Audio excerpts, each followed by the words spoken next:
Welcome to another mini episode of the Cutting Room Movie Podcast. I am your humble host, Tom Detloff, and I am joined tonight by three of my co-hosts. I guess these episodes aren't so mini anymore, huh, Joe?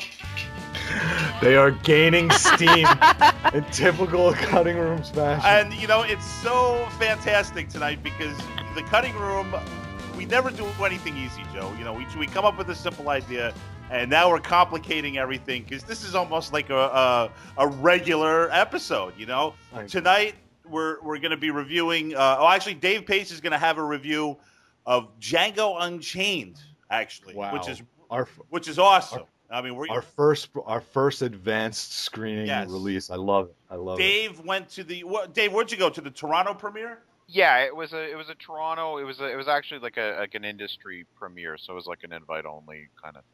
That's awesome. So we're going to talk to you about your experience up there in Toronto, and we're also going to be asking you a few questions about Django Unchained. And I want to assure everyone that we are going to be very sensitive about not giving you any spoilers here. I mean, I have not seen the film. Joe has not seen it.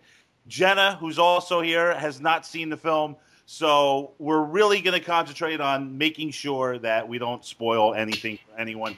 Hey, guys, why don't we do this? Let's kick the show off with Dave Pace giving you a review of Django Unchained, directed by Quentin Tarantino. Dave, do it.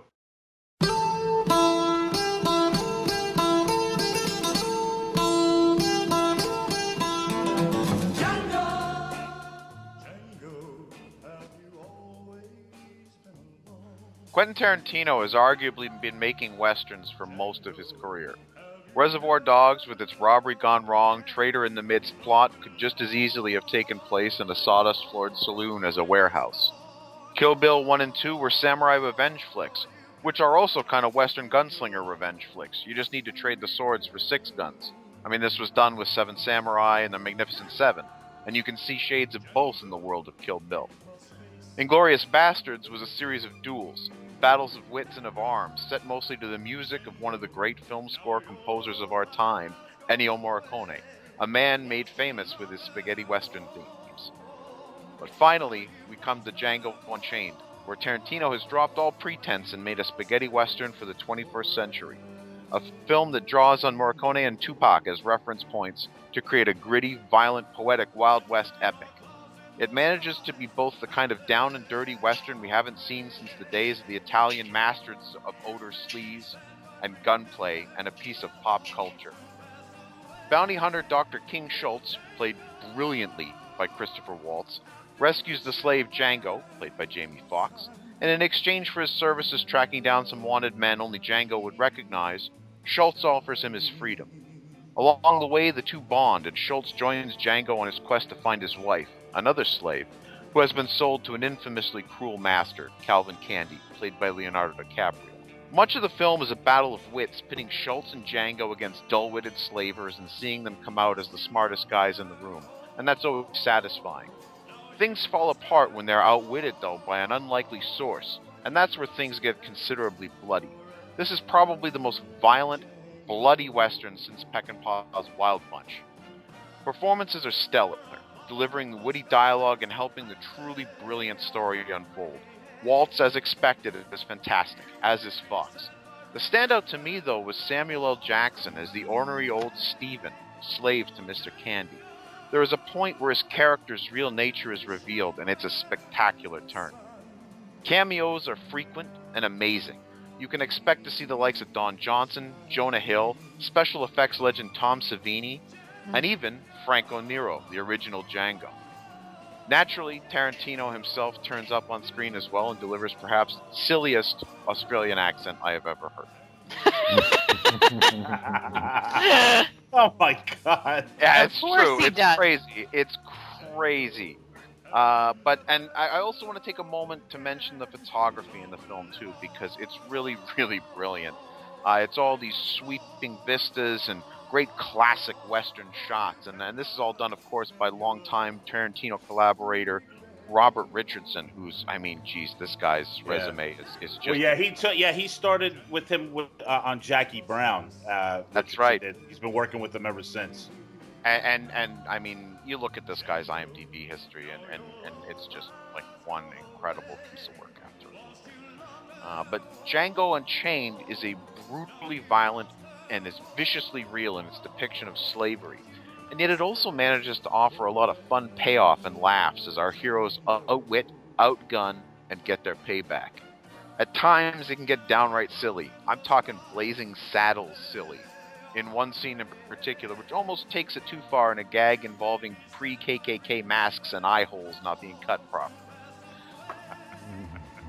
An aspect that may be less discussed is the love story between Django and his wife Hildy, and some of the sincerely romantic moments in the film. And that was something I found rather surprising, actually. There's some really sincere, touching moments in the film that, between all the blood and, the laughing and the craziness, it works extremely well. So all in all, this is another Tarantino masterpiece, and perhaps his most pure work to date. It blends his love of Westerns with his modern sensibilities into something that many audiences will be experiencing for the first time. I hope this inspires people to go back and give some love to Sergio Leone, Corbucci, and the other Italian greats whose shoulders Tarantino stands on in Django. Nice. Yeah, man. very All nice. right. Excellent job. You know what's interesting about him is that he could bring audiences to genres that they would normally stay away from. So I'm not a fan of, and Joe and I have talked about this before. I'm not a fan of the Western, and I can't get into them. Wait. Which version of the Western, though? Because I don't like spaghetti Westerns, but I fucking love Any John Western. Ford movies. I'm not. Let Really? me tell you. Yeah, to me, like a watchable Western is like Young Guns. Well, you know what, Tom, maybe that's coming from is when we grew up in the 80s, and I guess Unforgiven came out in the mid-90s, right? But I there was a real deficit. There was a real scarcity of good Western films, and the Young Guns happen to be Tombstone. You were a fan of Tombstone as well, right? Yeah. But you know what, man? I love I studied John Ford. Was the only film class I ever took was a retrospective on John Ford, and I loved it, man. And, Yeah, Joe, you and I The watched Searchers. We watched The Searchers I watched are beautiful. The Searchers with Joe. Joe and I watched that together when we were younger. Yeah. Right, yeah, it was the only film class I ever took. Was basically, it was like an English lit class that was covering the films of John Ford. But yeah, I mean, when we grew up in the 80s and 90s, it was very few and far between. But I do remember Outlaw Josie Wells as being a great film. Pale Rider was great too. I do like Pale Rider, actually, for some reason. Yeah, see, so you do like We can win you over. There are some really great Westerns out there, but spaghettis are not. There's no character development in the spaghetti Western. Yeah, you have a bunch of 2D characters, and it really bugs me. But it's really beautiful. It's really beautiful and really stylized. But hey, Dave, I'm really interested in the situation and the circ before we even get into this film, man. And dude, it's great sitting here on the cutting room and hearing about a film that I haven't heard before, because I almost feel like as if I was a listener, maybe hearing what we were talking about. Yeah, wasn't that? It's a little bit surreal, and it made me really want to go and see the film. And I really appreciate you bringing this to the table, man. But before we even get to the film itself, can you describe what the situation surrounding your inclusion in the screening was? What was going on there? Oh man, so it was pretty convoluted, but ultimately, Fangoria, Tarantino's a big fan of Fangoria. Been so for a long time, been a subscriber for a really long time.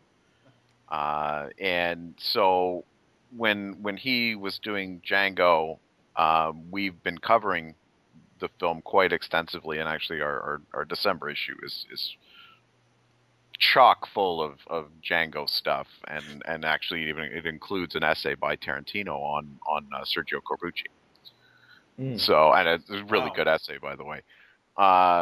So I sort of as a thank you, I guess, for all the support that we've shown the film, and obviously a lot of other. The screening was set up mostly for industry types and press and that sort of thing, and so because of our support and our relationship, we got the invite. Alliance Films was kind enough to invite us to the film, and So us meaning like the whole Fangoria staff, the writers. No, it's really fun. I don't know how much of this I can say, but You're like yeah. So basically, what happened is you're under oath here, so you have to say everything.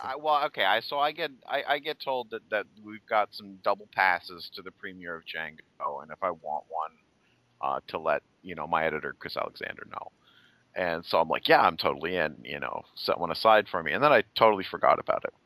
And so Monday morning rolls around, and all of a sudden I see all this stuff all over Facebook about the Django premiere in Toronto tonight.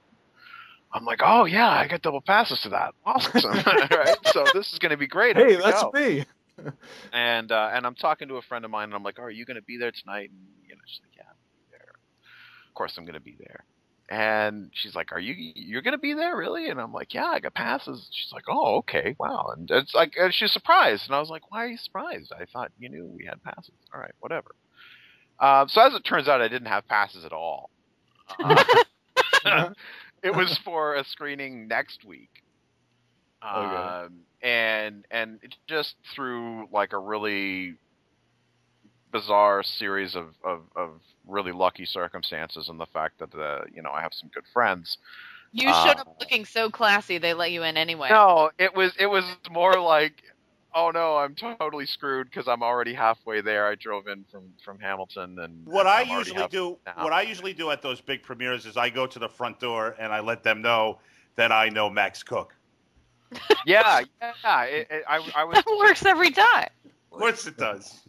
But no, it turned out that basically that night was actually supposed to be Chris Alexander was supposed to go, and he wasn't able to make it, so he was like, you can go in my place, which was really, really kind and really generous of him, and I have to thank him quite a bit because it was a great night, and to top it all off.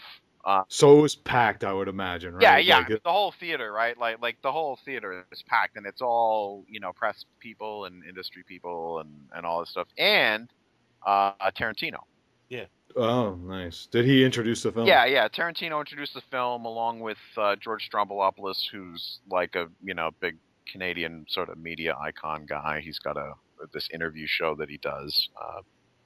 I'm sure nobody in the U.S. has ever heard of the dude, but he does these really, really great interviews.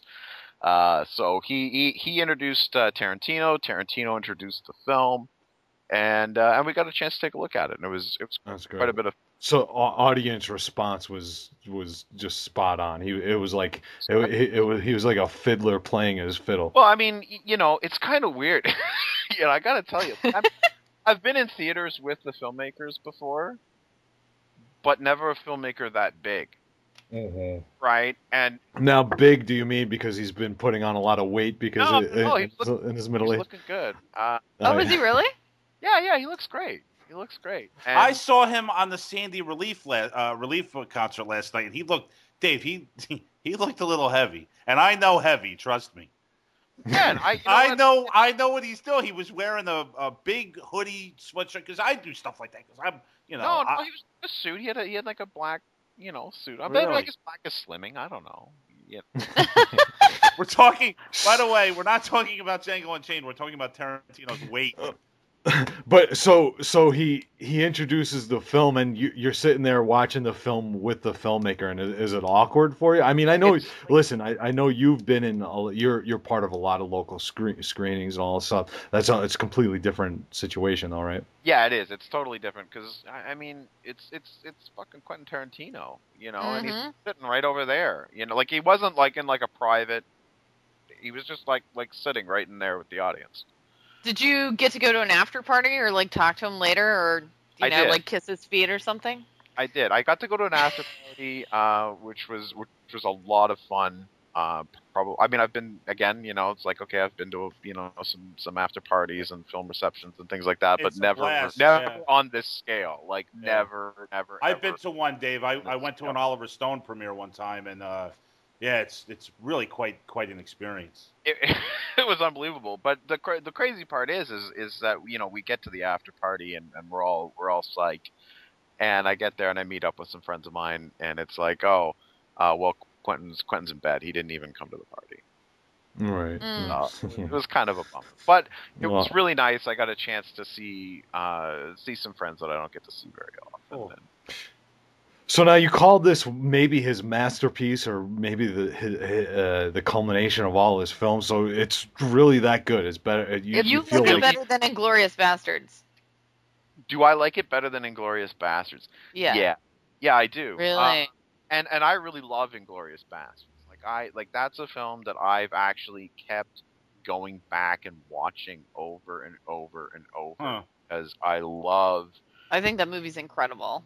The play between the characters, the interplay and the duels that are happening between the characters in that movie are so fun to watch. Mm-hmm. Right, and I mean, you said it becomes a battle of wits at one point between the two main characters and the slave owners, I guess. The whole a good half to 3/4 of the film is dedicated to basically a con job that they're running on a slave owner, and it's so great to see, and just watching Christopher Waltz fuck with people. Right. Dave, let me ask you this: how and I'm sure Tarantino had a field day directing this. How was DiCaprio as a bad guy? Yeah, DiCaprio was good as a bad guy. He was really sleazy. It was great. I can see that. Yeah, it's a different role for him, right? No doubt about it. Dirtbaggy dude. He insists that everybody calls him, Monsieur Candide. Mm-hmm. But then, Waltz goes to speak French to him, and they're like, no, don't talk French to him. He doesn't speak any French. Don't embarrass him. But he loves French culture and all this shit. It's really funny, and it sort of sets up the fact that sort of Django and Schultz are kind of always the smartest guys in the room. Right, and they're always kind of 2 steps ahead and way more clever, and it makes their contempt for everybody around them so much more powerful. All right. So, but does DiCaprio play a smart villain? No, he's a total moron. Oh, he is. He is Is he really? Yeah, I mean the Candide character is just this totally decadent piece of shit, basically. He's into his thing is that he's into Mandingo fights, right? And so he gets slaves to fight each other to the death, and that's the thing he's into. I mean, besides cotton and hey, that brings up sort of an interesting point, because I remember back, I guess it was during Jackie Brown, Spike Lee took umbrage with Tarantino sort of laying claim to the blaxploitation films of the 70s or whatever and using them as references. And here you have this white Italian guy directing and telling, I would assume, scores of slaves to be out in fields picking cotton. I mean, was there any sort of being self-conscious of racial issues or anything kind of like that? Or I mean, he treats the slaves with respect. I would imagine he has to, but is there any sort of uncomfortability factor in just knowing that this guy's sort of assuming the position and speaking for a class of people that he's not a part of? Well, I think there's definitely people who are going to be uncomfortable with it. As far as I know, I think there was a count done of the number of times the N-word appears in the film, and it's about 109. Wow. It's a huge amount. And of course, Tarantino drops it at least once himself, right? You know what? I don't remember, actually. Oh, shit. I really don't remember, but I think he does. With that really silly Australian accent. But well, I mean, the film is set up as basically the last bunch of films that were Tarantino's is it's a revenge picture essentially at heart. I mean, that's the essence of the plot, right? So I mean, he puts a black character in the titular role here, so he's this is something that is gonna win him or allow him a certain amount of latitude, because it's a black hero who's exacting his revenge on slave owners. I mean, it's not like he's exploiting them per se. It's just that he's somehow in love with them, and feels to a certain extent like he has because of his love of the black exploitation films in the 70s, he has a right to sort of step in here and make films, that are homaging these films, I guess. The objections that I've heard so far, and they're really bizarre, but like the biggest stuff has been coming out of like the Drudge Report and stuff like that, where they're really. Yeah, of like all people. The Drudge Report. Yeah, no, of all people to take like serious umbrage with the film, it's been a lot of right wingers, and their anger seems to be coming from the fact that they're like, this is a white guilt movie. Right, really? and it's don't you see, black people have always wanted to kill us, and they've really latched on to Jamie Foxx's making comments on Saturday Night Live about how, I get to kill the white people. Oh. Well, that'll only help Tarantino's cause, actually. Yeah. So that's playing. I mean, but it's pretty outrageous. Thanks, like, Drudge. There's a lot of really crazy hyperbole out there. Yeah, that seems kind of absurd. It's really nuts. It's really, really nuts. But it's hilarious. Like, reading it is I spent a good hour yesterday reading Drudge comments. Because they're just hysterical. They're like, these people are totally out of their minds. But they really seem to think that there's like a self-hating liberal white guy thing going on here. And the ironic part about that is that probably Tarantino has the least interest in making some kind of socio-political statement. I mean, his movies are basically just about other movies. You know what I mean? So it's not like Steven Spielberg's Amistad or something like that, or Schindler's List. I mean, where Spielberg is making a comment and doing his part as a citizen to put forth the movement or anything like that.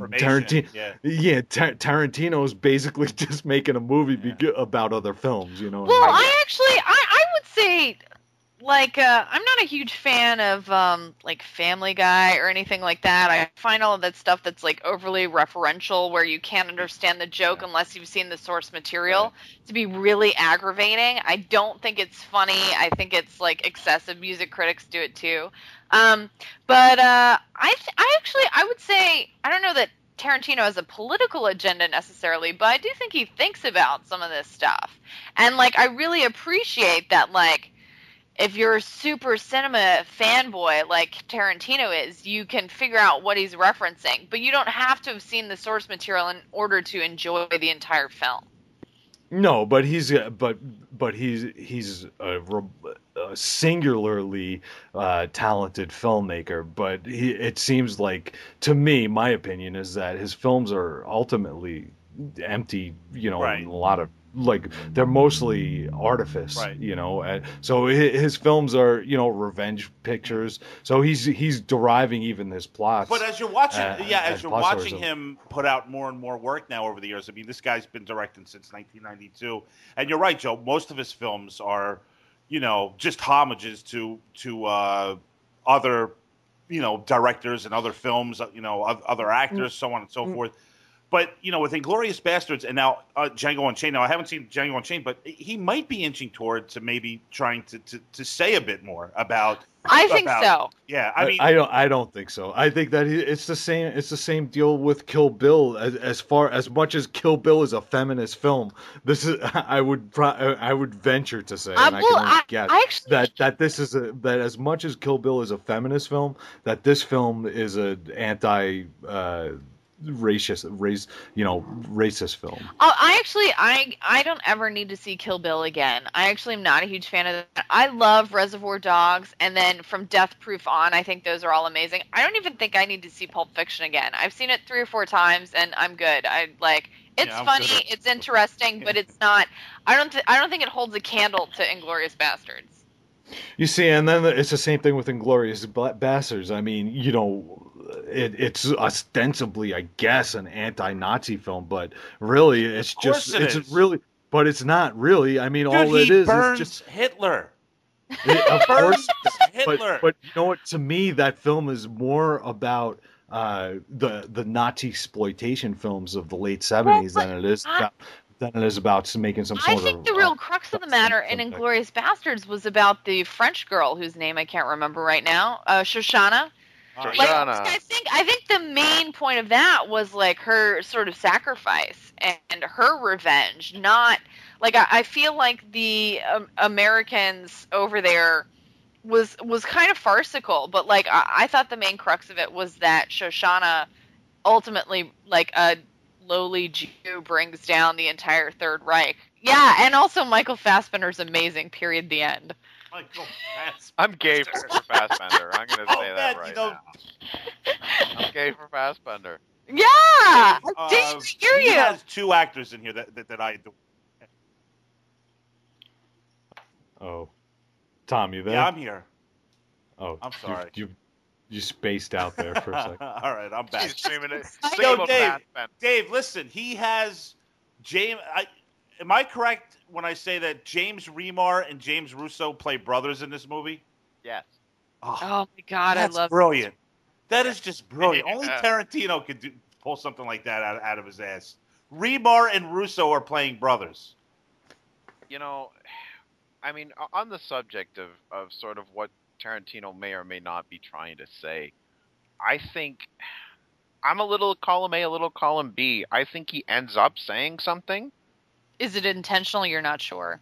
Well, I mean, I think it happens along the way. I think the starting point is, wouldn't it be awesome to make a movie about Jews getting revenge on Nazis? Or wouldn't it be awesome to make a movie about this, like, you know, black slave kicking some ass and killing some slavers? And then... Yeah, killing some white people that yeah. Yeah, deserve it. They've been waiting for that all along. Yes. I mean, I think that's exactly. Who else is making movies of it? Yeah, who would even think about that? You know what? Let's make a movie about a slave who fucking gets revenge on the white assholes. You know, that turned him into slavery. And then I think if anything, take that, Glory. Political message comes out of that, it's in the process of taking that from an idea that you get, you know, sitting around smoking hash with Brad Pitt to, you know, something more, right? Yeah, I mean, you know what? The smoking hash thing is pretty funny, but you know, you got to give the guy credit. I mean, he's incredibly talented and incredibly smart. The story in Django, I mean, I gotta say, like, it's well crafted. It's really damn well crafted. It's fantastic. He does really amazing storytelling. He is a really gifted writer and sort of like he really knows how to tell a story backwards and forwards. You always, no matter how horrible the characters are, you always empathize with one of them. Whereas Django, which we're about to talk about, the 1966 version, I don't give a shit about any of those characters. But that does lead me to a question: is there mud wrestling in this film? Okay, so. To sort of cross over between the two Djangos here, first of all, the opening sequence of the 66 Corbucci Django is pretty much spot on the opening of Django Unchained. I knew coffin and all. No, but there's like, instead of dragging the coffin, it's like they're dragging slaves through the mud. Right, and it's the same theme music and the whole night, which I love that music. Really, great song. Adore the song, and it works so well. So there's that, you know, there's sort of that echoes back to the '66 Django, and there's like, I wouldn't say that there's mud wrestling. I mean, there's the whole Mandingo fighting thing going on. That's not the same as three hookers fighting in the mud. No, it's not at all. It's pretty brutal, actually. The Mandingo fighting is particularly nasty. So he uses that opening sequence, Dave. Does he use anything else? Yeah, yeah. Because when I was watching Django, I was thinking to myself, there was that one scene where um, the bad guy was shooting. It was letting the guys run, across. Oh yeah. And I was like, I just could see that being in Django Unchained for some reason. There's a little bit of that in Unchained. Yeah. But what I think it's more thematic in that the sort of racist brutality towards the Mexicans that you see from the Major in Django, you see in the slavers, like literally the brutality towards the black slaves in this movie is harsh. Like it's extremely harsh. And the original. Yeah, the original Django was sort of, that was its claim to fame is how violent it was. Even though, I'll say in my review in a second is that it was pretty tame by today's standards. Well, I have a question. So this is Tarantino's first movie ever without Sally Menke. So yeah, she died, right? Yeah. How was the editing? It was great.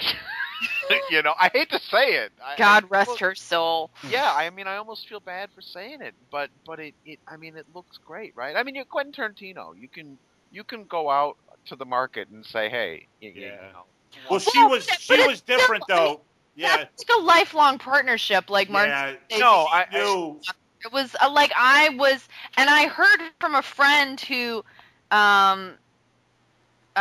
knows someone in the industry, and he was saying that they were recutting that movie until quite late. Yeah, they were. I also know from someone who knows that word on the street is that there was a lot of. It wasn't an easy process, right?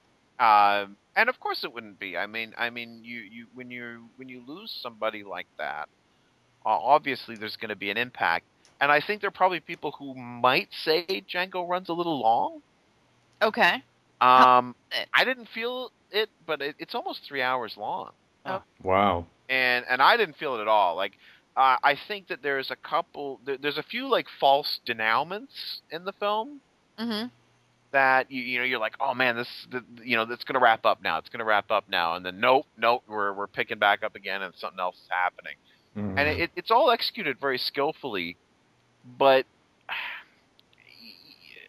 it's very, very well done. But again, I understand that it took a bit more, I think, to make it that way. From my understanding, like Sally was actually really good at working with Quentin and just sort of like convincing him to like pare it back, like because he'd be so excited about every frame of footage that he shot. Yeah. Like, totally unsurprising considering if you see this guy in interviews, like, it's just like, well, that is not mind-blowing at all. But, like, she really had a knack for being like, no, we should really, like, scale this back and, like, make it tighter. And she could convince him, and she did really great work. So that, I feel like that's probably a valid complaint. I still think it's going to be 3 hours of awesome, but, Yeah, I mean, ultimately, I think it would. I mean, I've only seen the film once at this point. Dave, you haven't seen it again yet? What the fuck? I think it's gonna take a couple more viewings to get that level of depth in it, where I can start saying, okay, how did this compare to Bastards in terms of how it was edited and things like that. All I know is that when I sat there in that theater and I watched the film, I had a hell of a time. I didn't feel the running time. Mm-hmm. My ass felt it, but the rest of me didn't. Do you have hemorrhoids? No, I don't. But it was a possibility. And Quentin Tarantino gave me hemorrhoids. Well, no, I think it would just be more the fact that I'm a fairly sedentary being, so that that's how it goes. But it was, I mean, I had a hell of a great time watching it, and I think it was every aspect of it was very, very skillfully done. I mean, there were people I talked to who didn't. They were like, well, they should have cut this, or they should have cut that, or this went a bit too far, or. Well, I mean, that talks about that harkens back to the days of Kill Bill, where he didn't cut it down to a palatable length and ended up releasing it in two separate films, which I wasn't really fond of, you know. Yeah. I mean, there was a lot going on, though. I mean, I have to say, I mean, now I don't see how he could have cut it down to be one single feature. Well, he wrote a script that was like 200 pages long or something. 200 pages long. So, I mean, it starts in the script writing phase, you know, I mean, not in the editing phase. And, you know, because he had sort of a freewheeling hand with, I guess, Miramax or whatever, that you know, it became a marketing thing where, you know, instead of having to pay one ticket, you pay two tickets because, you know, it's so great Tarantino, you know what I mean? And so, I mean, it's always fun to watch a Tarantino film, but I mean, I don't know. So there's quite a bit that irks me about what Tarantino does as quite possibly the most gifted filmmaker that we have in our generation, who is doing something on a conceptual level that I just don't. I wish he was doing something greater than what he's doing, because he has the talent to do it. And actually, Dave, this goes back to one of your compatriots, David Cronenberg, where, you know, he said, I don't think that other films are good enough reason to go and make a film. And, you know, and here you have a Cronenberg who is mining personal obsession and looking for new ways of expression in the medium of cinema. And then you have Tarantino, who's mining other films to sort of cut together and use as, you know, his inspiration, you know, as opposed to using the art form as a search for looking for deeper meaning of himself or what it might mean to be human.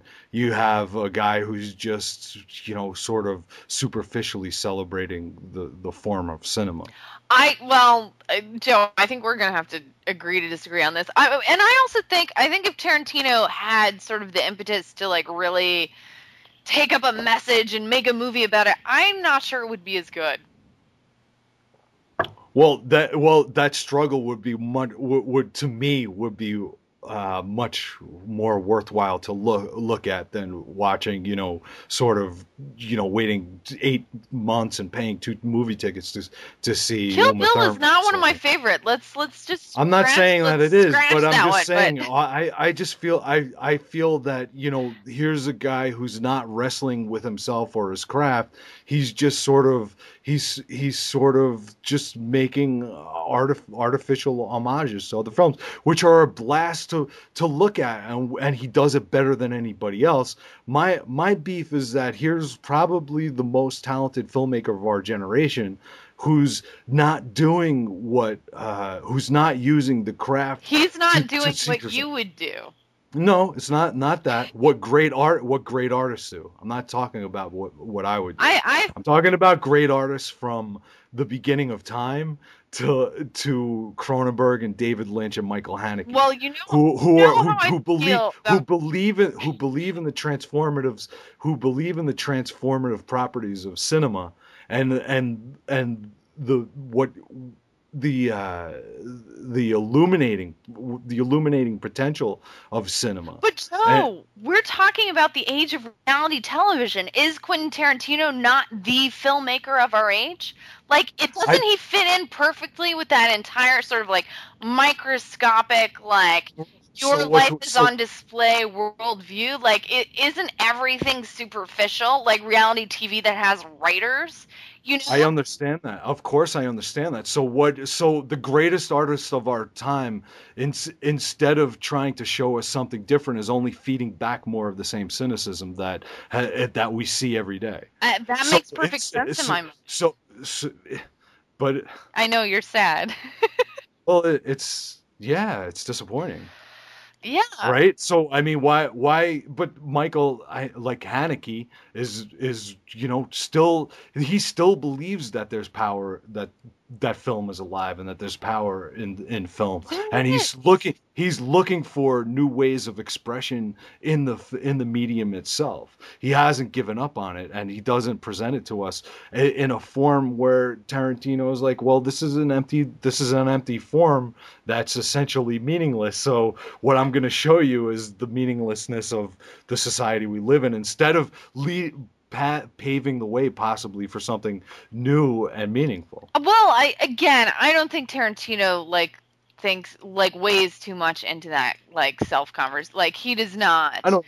I think that he's absolutely a brilliant and smart man who knows exactly what he's doing, and I think that he's taking his cues from Godard, who basically who started what this track that he's on, which is making films that are assemblages of genre convention, and ultimately that becomes a cynical statement, but what the difference with Tarantino is that he's a master at the craft.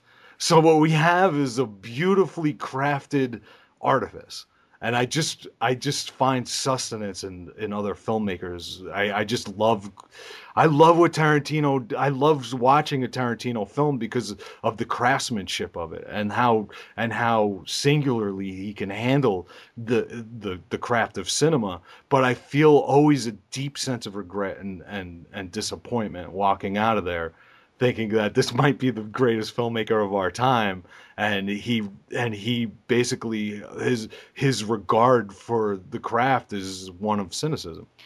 Well, there will be other filmmakers. We will not stop making movies anytime soon. But I don't have a problem with it. Sometimes things can just be fun. I mean, cinema's heyday was back in the Depression, when people would spend their last nickel on going to the fucking theater, and they just wanted to get away from it all. How much does The Thin Man speak to you? Not that much, but I fucking love that movie. Or My Man Godfrey. Well, sure. So leave the mindless cinema to lesser artists. Leave it to the leave it to the Michael Bays, and even leave it to the Ridley Scotts. Leave it to those guys. Let the immensely talented filmmakers mind the human condition. But this immensely talented filmmaker only wants to do what he wants to do. He's a fanboy. Sure, and of course he's a human being, and I respect everything that he does. But it doesn't mean that I can't feel a sense of disappointment. But and I, as filmmakers, go see his films, and we, whether we're mining it or not, will then sublimate whatever we appreciate out of his flicks and put them in our own. Oh, well, I'm not sure. With anything, yeah. I mean, every movie I see, I didn't go to film school. I originally thought I was going to be a writer, just because I'd read a lot of books, and then I realized I'd seen more movies than I'd read books, and so I started making movies instead. And so, my knowledge of cinema, as is Quentin Tarantino's, is from just watching movies. So you and I take stuff from Tarantino's work, whether it's conscious or subconscious. It's just seeing his work, he's influencing other filmmakers who maybe will mind the human condition more as you'd like them to. Well, I'm not even talking about myself as a filmmaker in relation to Quentin Tarantino. I'm just talking about as a lover of film. But just imagine, young filmmakers watching Tarantino movies, they can. Right, and so that's exactly what I'm afraid of. That's exactly what I'm afraid of, because I've come to the realization that I know that I'm not going to choose to try to produce more artifice. I would much rather turn to a David Lynch or a Cronenberg or a Haneke. They're just readily in my mind. I'm sure there are others. P.T. Anderson, for people who still believe that the medium is a transformative of medium, not people who believe that it's not that there's only sort of an ironic grin that you could look at a hero with, it's almost like but it's you You're making it sound like people only have one influence instead of like innumerable influences like you can have in cinema. We're talking about one filmmaker here, right? We are, but what I'm saying is people can take from Tarantino's craft and then put it into that sort of message that you like. Just because they like a Tarantino film, you like Tarantino films as much as you hate to admit it. I fucking love them.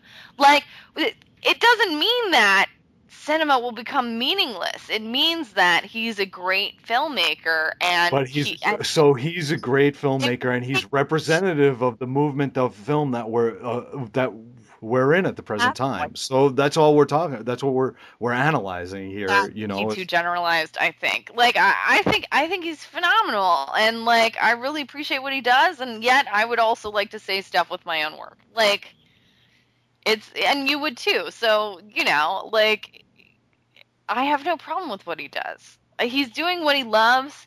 He's having a great time. And yes, he's influencing others, but I don't think in the wrong way. I mean, everyone ultimately has to make their own decisions. Okay, well, we'll leave it at that and wait for Tom to get back on. Well, honestly, I mean, okay, my 2 cents. Yeah, go ahead, Dave. My 2 cents on the whole thing that we're talking about here is that what I take issue with is the notion that what Tarantino is doing is cynical. Because I see a lot of sincerity in what he does. I think he's making exactly the films that he wants to make.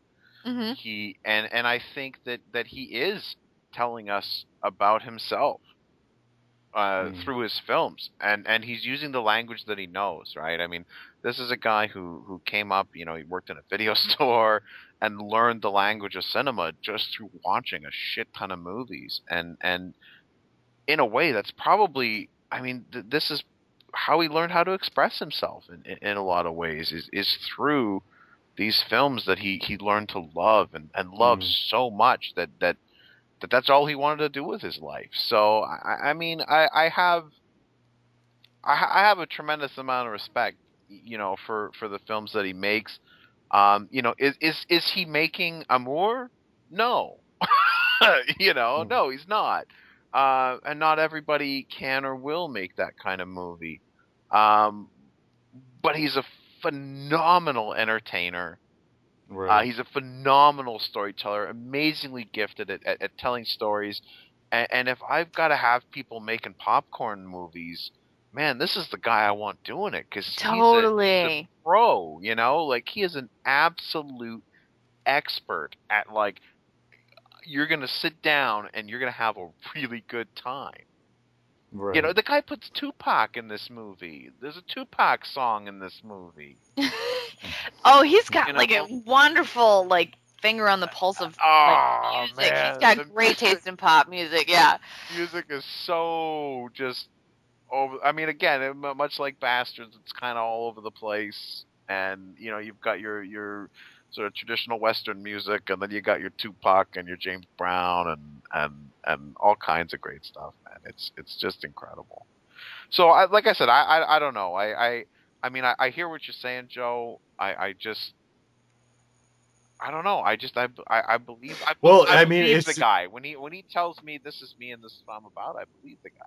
Well, he's very sincere, and I think, you know, I would take his sincerity over Michael Bay's lack of it any day.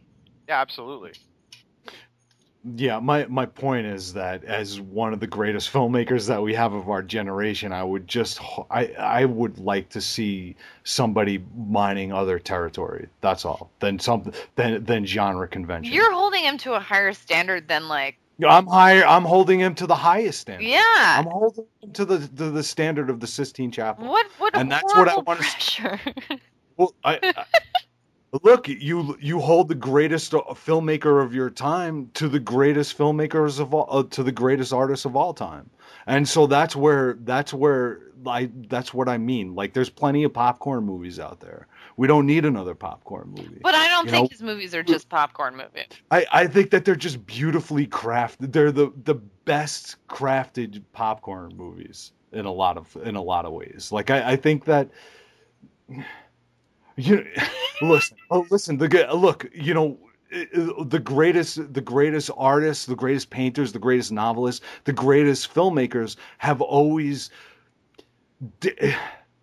instead of trying to mimic what other people have done and do it a little bit better, they've tried to do it on their own and look for something completely original. Well, okay. And How do you feel about T.S. Eliot? Nobody's going to be able to. Nobody's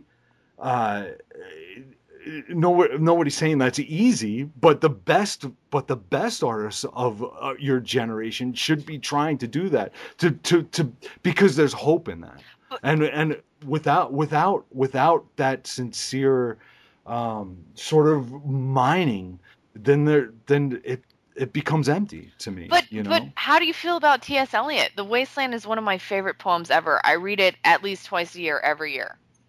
I love T.S. Eliot. Well, so what do you say about his mining? I mean, he basically compiled an epic poem out of other people's works. I'm as familiar with T.S. Eliot as I guess you are right now. I mean, I've read some of his poetry, but I would not say that every line of that man's poem is a reference to some other poem. That would be absurd. I mean, I know that from just I mean, I have The Wasteland and some of his collected poems, but I wouldn't say that everything that the man's written is a reference to something else that's already been done. No, but the work that he's famous for is, yeah. What it comes down to, I think, and I think this is the essential struggle we're having here almost, is the question of whether the DJ is an artist or not.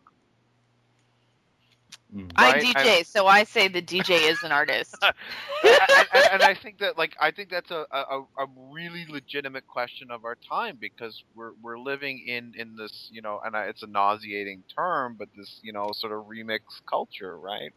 Mm-hmm. And I think there are people who see that and consider it a legitimate art form, and there are people who do not, and not, no judgment, but that's the divide, right? It's like you either think that the DJ is a musician and performing art, or you think the DJ is just playing other people's records. Oh, are you asking my opinion? I think that's a really good assessment of our argument. Right? Yeah. Right. That's what it really, really boils down to. And I know my opinion. I absolutely believe the DJ is an artist. I absolutely believe that, it's something that not all DJs are artists necessarily. Right. But there are people who elevate it to art form, and when you see really, really good, I mean, what Quentin Tarantino is doing by and large is homage, but when you see it done so well, right? Mm-hmm. And he's obviously not the only filmmaker doing this kind of thing. On the independent level, I'm a big fan of these guys, Astron 6, who are masters, like absolute masters. And they've got it down to the point where they're not going to be like, I'm going to make a whole movie paying homage to one other whole movie.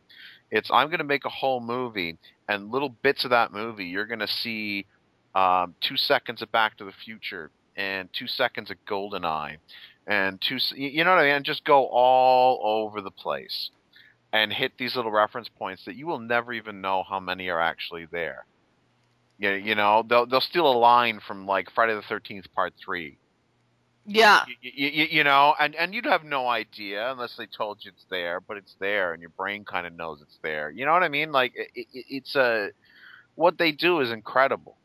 And on that level, I think what Tarantino does is an art. I mean, he's taking these things that have spoken to him in one way or another, and probably not just on an aesthetic level, but certainly on an emotional level, and spoken to who he is as a person.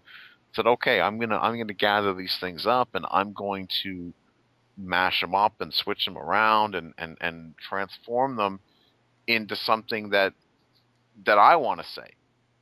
And I don't think that there's, I don't think that there's a problem with that. I think that's a perfectly valid way to go about the business of art. Yeah, I mean, as I said, I think he does a fantastic job at what he does, and it's what makes him happy, which is what he does best. But it's, I I'm not a fan of the spaghetti westerns, but I think Django Unchained will be my favorite spaghetti, Yeah. Done by. But is it really? But is it? It's not really. It's not really a spaghetti western. I mean, it's a copy of a copy of a copy, which is indicative of what's going on in today's culture. Sure, but what that does is reduce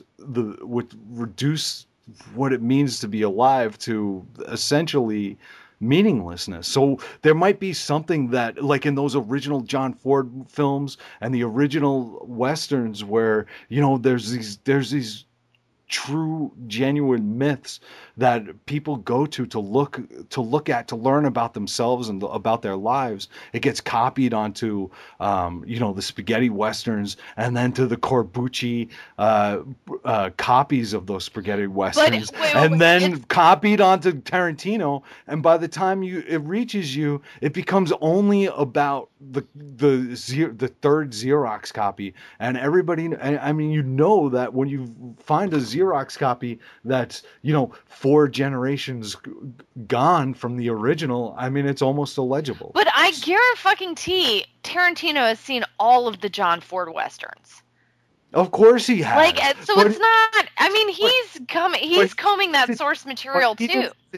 He didn't sit down like John Ford did and think about what the mythological implications of this hero are, and search for new ways to express it or present it. I mean, Tarantino is sitting down there and looking at those Ford movies and being like, look, I could steal that, I could steal this. This was great. This really moved me, but I'm going to put it all together. And then all of a sudden, it's not about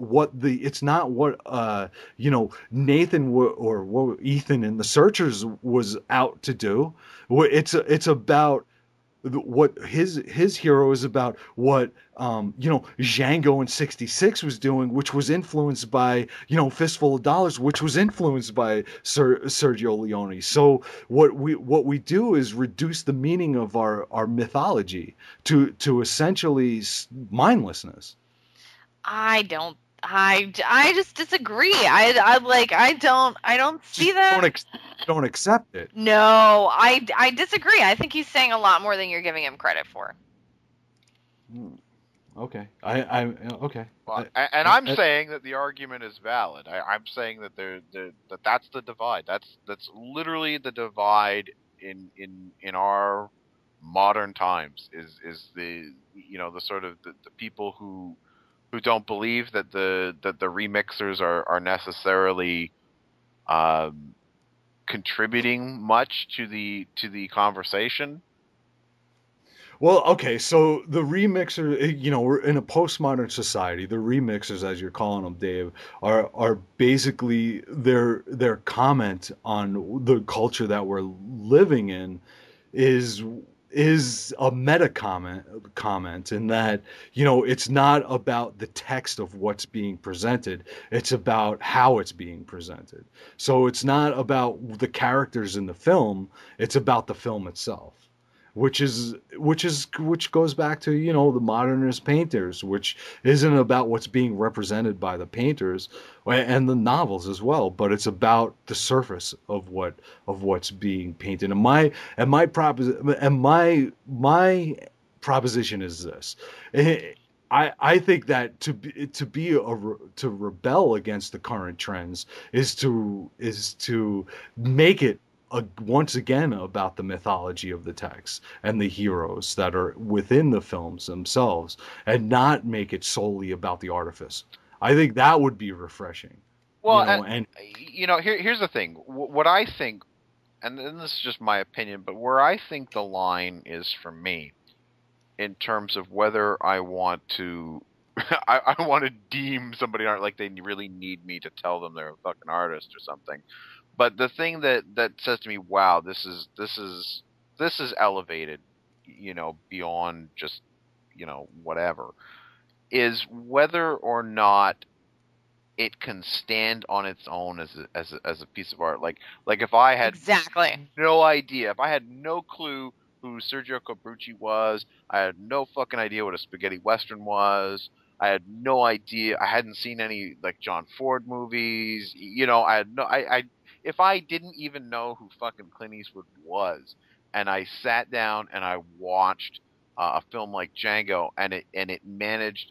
Because again, if I knew nothing about any of those things, I could still watch Django and see a story about these, anti-heroes This is gonna make Joe more upset, though, right, Joe? Because you don't want that. It's not that I don't want it, Jenna. You're not hearing what I'm saying. You're being very defensive about it. I think it's what you're talking about, Dave, is that the craftsmanship elevates it above. He's such a good storyteller. The craft of storytelling is what we're talking about. And he's a brilliant craftsman. There's no denying that. There's no one's arguing that. See, okay, so to bring it back to music, because I like music. I'm big into music. I mean, I'm not a musician or anything, right? But I enjoy listening to music, and it's been a big part of my life. So when I hear like a remix of a song, right, and I'll hear like a DJ, throw on a good mix or something like that, and there are some that I'm like, oh wow, that's really great, because I can hear bits of songs that I know and like already, and recognize the samples and recognize where stuff is coming from, and I can say, okay, that's pretty fun, and I can enjoy it on that kind of a level. Mm-hmm. But the people that I really admire are the people who can take stuff that, whether I've heard it or not, whether I know it or not, present it back to me in a way that I look at it as a completely new object, and I'm encountering it in a way that's like, wow, okay, you've recontextualized this for me, right? And made me approach it differently. And Yeah. I think to me that's kind of where the line is. Like, I enjoy both. Both people can do great things, but it's that one subset of people that I think are really the artists here. Right. And so what Tarantino's art is the way that he presents the stuff that we're already familiar with. Like it's what he's adding new to the medium is not necessarily the way that he crafts the thing itself, but it's the way that he assembles it. So the art of being a DJ, to use your example, is in the assembly, not in the music, not in the song. So to go back to your musicality question, there's a sense of musicality you need to have in the assembly, right? Like, for example, one of my really big, like, absolute favorite remixes right now, DJ called Soul Wax, does this awesome remix, and it's Iggy and the Stooges, No Fun. Really, really simple mix with a Salt and Pepper tune. What? Which one? And it's push it, right? Fuck yeah! And you throw those two songs together. I'm gonna YouTube that. It's per YouTube it right now, because it's fucking perfect, and it's like, I know both of those songs so well. I know both of those songs so well from like that same period in my life. It was like fucking high school dances and shit, and then what I was listening to at home, and I know them so well, and yet when they get mashed together in that way, it's like, holy shit, it becomes something else. It's revelatory. It becomes something else. It's totally revelatory, and you're like, wow, I'm totally looking at this in a different way. And to me, that whole that whole album, by the way, there's a whole album of these remixes that it goes so far beyond. Like I'm a big fan of Girl Talk as well, right? But I don't see Girl Talk on that same level, because mostly Girl Talk I have fun just like, oh, okay, I hear a song, oh yeah, I know that tune, oh okay, that's cool, and it's just something I can kind of enjoy. But when I hear a really, really good mix, it literally forces me to re-engage the whole thing and to take it as a whole new entity. Right. I mean, when you put things together, when you juxtapose things together, then they become something else when they're next to each other. Joe, what do you feel about remakes? How do you feel about remaking old films? I think it's the activity of cowards. Really, always? Almost always. I think there are some great remakes. I'm sure that of course there are some great remakes, but I mean overall, I think it's cowardice. And what about adapting from a novel to a film? Or any work, I guess. I think that the novel, in order to be adapted into a film, needs to be adapted very loosely,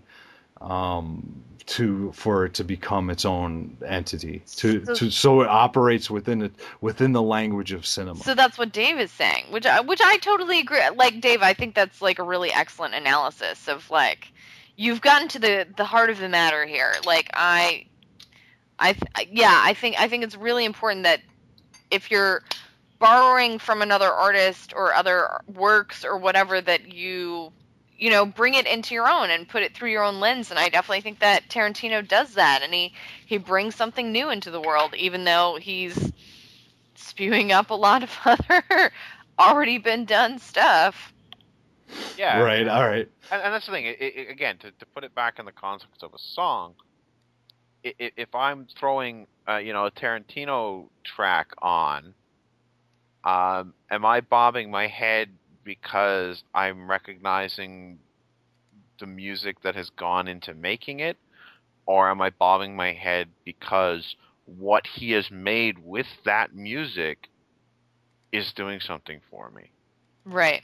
And I think that's the critical distinction, right? And I think that's what separates sort of the wheat from the chaff here. You've kind of got lesser filmmakers who it's you're seeing the numbers that they're painting by, and you're kind of bobbing along to it, and then you've got people who can just bring it full on, and it doesn't even matter whether you're aware of the homage or not.